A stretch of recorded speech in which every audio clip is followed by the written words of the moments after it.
साल 1972 पश्चिम बंगाल के एक सुदूर गांव कालीपुर में हर साल की तरह दुर्गा पूजा हो रही थी। गांव छोटा था, साधन सीमित थे, लेकिन श्रद्धा अनंत थी। वहां एक पुराना टूटा फूटा मंदिर था जिसमें काली माता की काली पत्थर की एक मूर्ति थी। ये मूर्ति बिना किसी विशेष अलंकरण या रथ के बस एक साधारण चौकी पर रखी जाती थी। लोग कहते थे कि यह मूर्ति खुद जंगल से प्रकट हुई थी करीब 200 साल पहले, जब एक साधु ने एक पेड़ के नीचे तपस्या करते हुए इसे पाया था। लेकिन उस साल कुछ अलग हुआ। पूजा की तीसरी रात गांव की एक विधवा महिला शारदा ने माता को दूध का भोग चढ़ाया। वो बहुत गरीब थी। भोग चढ़ाने के लिए उसने अपने हिस्से का एकमात्र दूध माता को दे दिया। जैसे ही उसने दूध रखा और आंखें बंद कर प्रार्थना शुरू की, तभी मंदिर में एक झलक दिखी। एक काली आकृति, लाल जिह्वा, बिखरे बाल और जलती आंखें। शारदा डर से कांप गई, लेकिन माता की आवाज आई, डर मत पुत्री, तेरे प्रेम से मैं प्रसन्न हूं।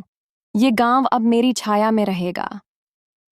अगली सुबह जब गांव वाले आए, उन्होंने देखा कि माता की मूर्ति में कुछ परिवर्तन हुआ है। मूर्ति की आंखें पहले की तुलना में अधिक स्पष्ट और चमकदार हो गई थीं, और आसपास के फूल जो पहले मुरझा गए थे, ताजा हो गए थे। इसके बाद गांव में कई चमत्कार हुए। जो खेत बरसों से सूखे थे, वहां हरियाली आ गई। जो बीमार ठीक नहीं हो रहे थे, मंदिर में दर्शन करने से धीरे धीरे स्वस्थ हो गए।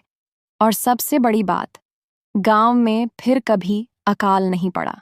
कालीपुर गांव में माता की कृपा से सब कुछ बदल रहा था। पर असली परीक्षा तब शुरू हुई जब गांव के पास की नदी रत्नेश्वरी अचानक गर्म पड़ने लगी। मछलियां मरने लगीं, खेतों को पानी देना मुश्किल हो गया। गांव में अफवाह फैल गई कि कोई अदृश्य शक्ति माता की शांति को चुनौती दे रही है। इन्हीं दिनों एक अजनबी साधु गांव में आया। लंबी जटाएं, गेरुआ वस्त्र और गले में मृग चर्म। वह चुपचाप माता के मंदिर के सामने बैठ गया और कई दिनों तक उपवास करता रहा। किसी ने उससे बात नहीं की, सिवाय शारदा के, जिसने एक दिन हिम्मत कर उससे पूछा, बाबा आप कौन हैं? क्या माता ने आपको भेजा है? साधु ने आंखें खोलीं और धीमे स्वर में बोला, मैं उस समय का उत्तर हूं जो आने वाला है। माता ने मुझे भेजा है, पर इस बार उनका रूप सौम्य नहीं, रौद्र होगा। जो बाधा इस गांव पर मंडरा रही है, उसे रक्त से बुझाना होगा। यह सुनकर शारदा कांप उठी। अगले दिन गांव के बच्चों ने देखा कि मंदिर के चारों ओर लाल सिंदूर की रेखाएं खींची हुई थीं। मंदिर का दरवाजा बंद था। उसी रात गांव में जोरदार आंधी आई और मंदिर के ऊपर बिजली गिरी। लेकिन आश्चर्य की बात यह थी कि मंदिर को कुछ नहीं हुआ। अगली सुबह मंदिर का दरवाजा अपने आप खुल गया। मूर्ति के सामने वही अजनबी साधु निर्वस्त्र अवस्था में समाधि में था, और उसके मस्तक से रक्त बह रहा था, जो दीपों की तरह बहकर माता के चरणों तक पहुंच रहा था। शारदा और गांव वालों ने देखा कि माता की मूर्ति अब और भी जीवंत हो गई थी। आंखों में तेज, होंठों पर रहस्यमयी मुस्कान और चरणों में एक रक्त पुष्प खिला था।